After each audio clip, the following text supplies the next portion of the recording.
आदरणीय सभापति जी,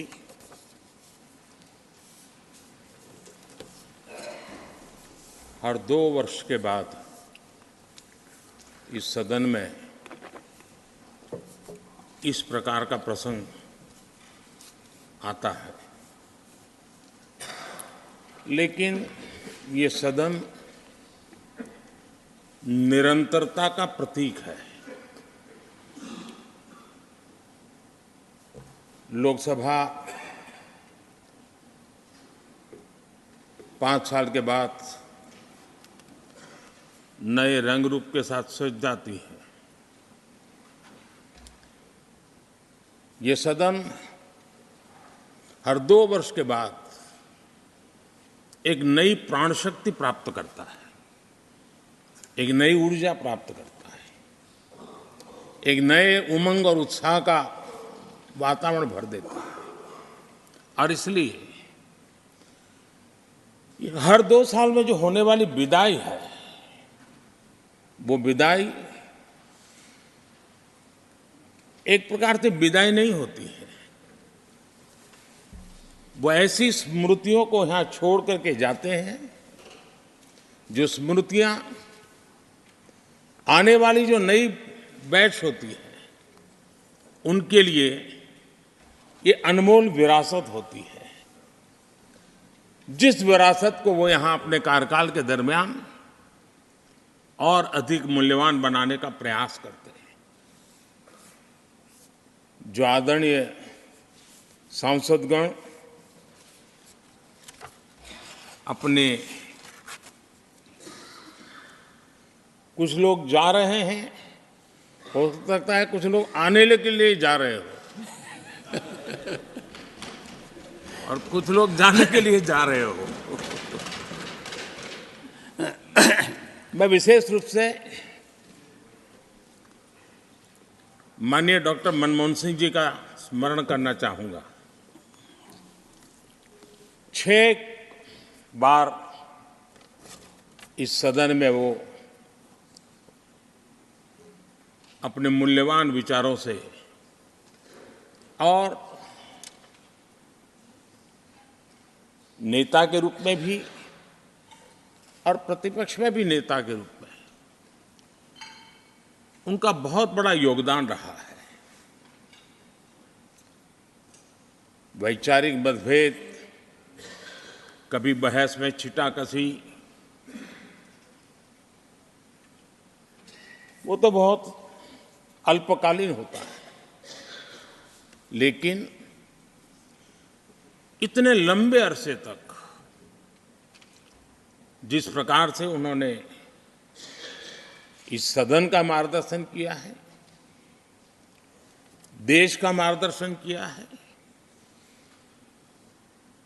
वो हमेशा हमेशा जब भी हमारे लोकतंत्र की चर्चा होगी, तो कुछ माननीय सदस्यों की जो चर्चा होगी, उसमें माननीय डॉक्टर मनमोहन सिंह की योगदान की चर्चा जरूर होगी।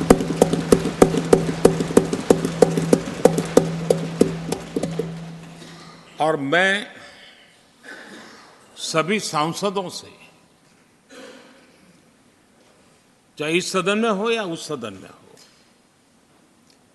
जो आज हैं वो शायद भविष्य में आने वाले हो, मैं उनसे जरूर कहूंगा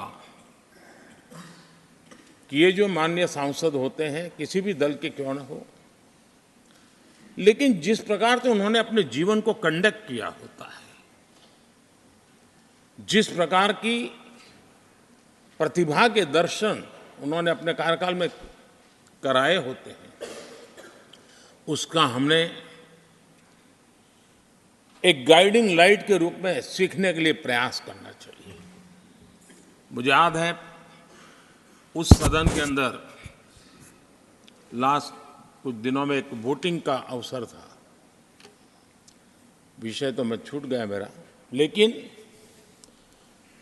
पता था कि विजय ट्रेजरी बैंक की होने वाली है।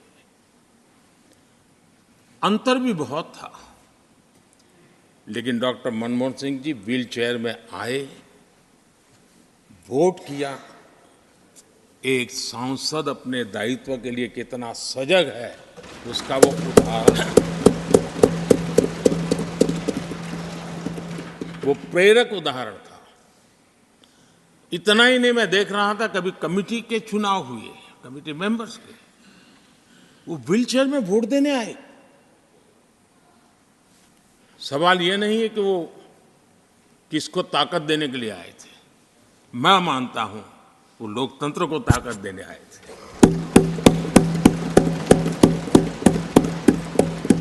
और इसलिए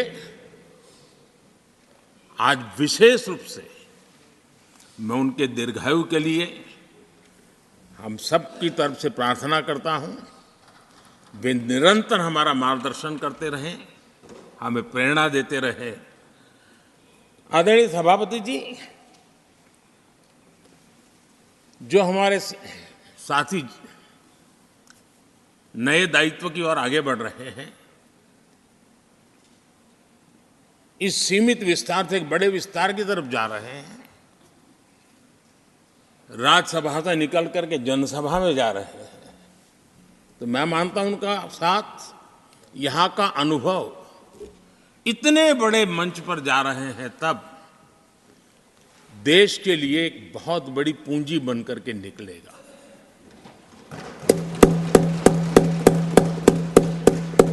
किसी यूनिवर्सिटी में भी 3-4 साल के बाद एक नया व्यक्तित्व बाहर निकलता है।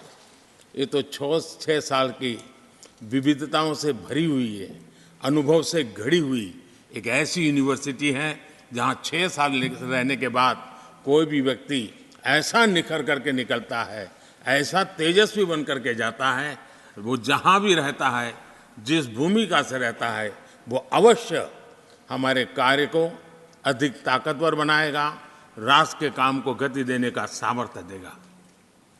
ये जो माननीय सांसद जा रहे हैं, एक प्रकार से वो वैसे ग्रुप है जिनको दोनों सदन में रहने का, पुराने वाले संसद के भवन में भी और नए वाले संसद के भवन में भी उनको रहने का अवसर मिला। ये साथी जा रहे हैं, वो आज़ादी के 75 वर्ष अमृत काल का, उसके नेतृत्व का साक्षी बन करके जा रहे हैं। और ये साथी जो जा रहे हैं, हमारे संविधान के 75 साल, उसकी भी शोभा बढ़ाते हुए आज हम सबके के साथ जा रहे हैं, तो अनेक स्मृतियां लेकर के जा रहे हैं। हम वो दिन भूल नहीं सकते कि कोविड के कठिन कालखंड में हम सब ने परिस्थितियों को समझा, परिस्थितियों के अनुकूल अपने आप को गढ़ा। यहां बैठने के लिए कहा तो यहां बैठो, वहां बैठने के लिए कहा तो वहां बैठो, उस कमरे में बैठने के लिए कहो। किसी भी दल के किसी भी सांसद ने ऐसे विषयों को लेकर के देश के काम को रुकने नहीं दिया। और कोरोना के वो कालखंड जीवन और मौत का खेल था, घर से बाहर निकले पता नहीं क्या होगा। उसके बाद भी माननीय सांसदों ने सदन में आकर के देश की जिम्मेवारियों को निभाया, देश को आगे बढ़ाया। और इसलिए मैं समझता हूं कि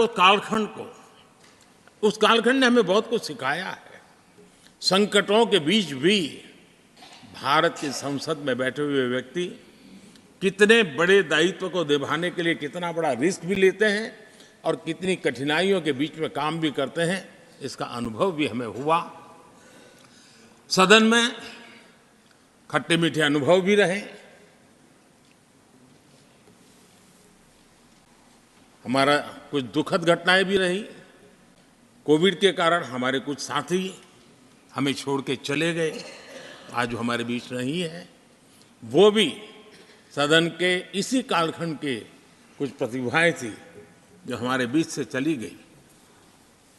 वो एक दुखद घटना को हमने स्वीकार करते हुए भी हम आगे बढ़ते रहे। और भी ऐसी कुछ घटना हुई, कभी कभी फैशन परेड का भी हमने दृश्य देखा। काले कपड़ों में सदन को फैशन शो का भी लाभ मिला। तो ऐसी विविधताओं के अनुभव के बीच हमारा कार्यकाल बीता। और मैं तो अब खरगे जी आ गए हैं तो मेरा एक धर्म तो निभाना ही पड़ता है मुझे। कभी कभी कुछ काम इतने अच्छे होते हैं जो बहुत लंबे समय तक उपयोगी होते हैं। हमारे यहाँ कोई बच्चा कुछ अच्छी चीज कर लेता है, कोई बच्चा अच्छे कपड़े वपड़े पहन करके अवसर के लिए तैयार होता है तो परिवार में एक आध स्वजन आ जाता है, अरे किसी की नज़र लग जाएगी, उसको काला टीका कर दो। तो ऐसे काला टीका कर देते हैं। आज देश पिछले 10 साल में समृद्धि के नए नए शिखर सर कर रहा है। एक भव्य दिव्य वातावरण बना है, उसको नजर न लग जाए इसलिए काला टीका करने का आज प्रयास हुआ है। मैं उसके लिए भी खरगे जी का बहुत धन्यवाद करता हूं, ताकि इस हमारी प्रगति की यात्रा को कोई नजर न लग जाए। ये नजर न लग जाए इसलिए आपने आज जो काला टीका किया है, मैं तो सोच रहा था सब काले कपड़ों में आएंगे, लेकिन शायद काला जोदू खिंचते खिंचते खिंचते ब्लैक पेपर तक चला गया है। लेकिन फिर भी मैं उसका भी स्वागत करता हूं, क्योंकि जब भी अच्छी बात होती है काला टीका नजर न लग जाए इसलिए बहुत जरूरी होता है। और उस पवित्र काम को, और आज जिस उम्र के हैं उस व्यक्ति जब ये काम करता है तो जरा अच्छा रहता है। तो मैं इसके लिए भी आपका आभार व्यक्त करता हूं। आदरणीय सभापति जी, ये विषय कोई लंबा बोलने का तो है नहीं, लेकिन हमारे यहाँ शास्त्रों में एक बहुत बढ़िया बात कही गई है। शायद हमारे सब साथी जा रहे हैं तो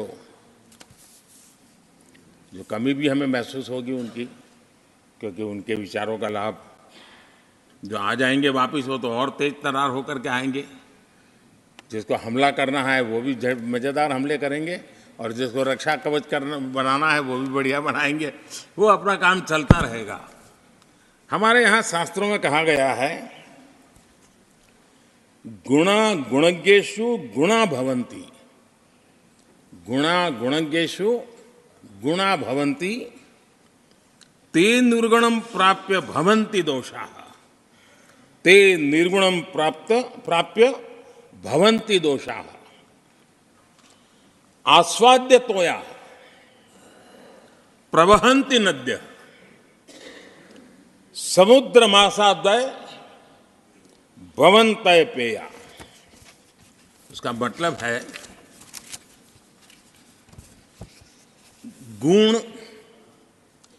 गुणी लोगों के बीच रहकर गुण होते हैं। जो गुणी लोगों के बीच रहने का मौका मिला तो उनके साथ रहने से हमारे भी गुणों में बढ़ोतरी होती है। निर्गुण को प्राप्त करके वो दोष युक्त हो जाते हैं। अगर गुणियों के बीच में बैठते हैं तो गुण तो बढ़ जाता है, लेकिन गुण ही नहीं है तो दोष बढ़ जाते हैं।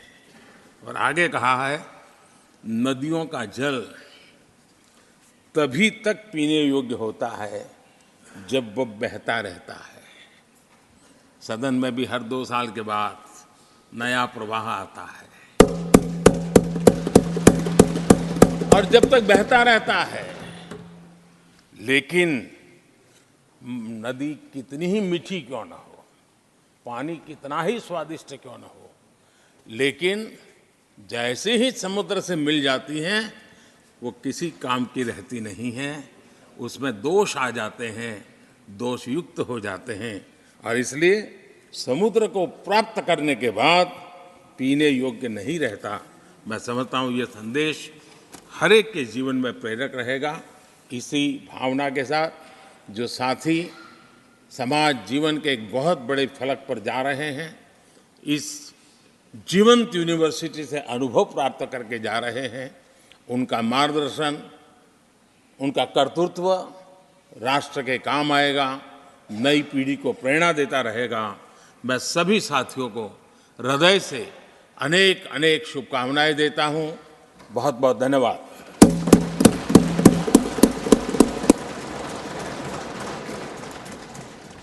Honorable Leader of the Opposition.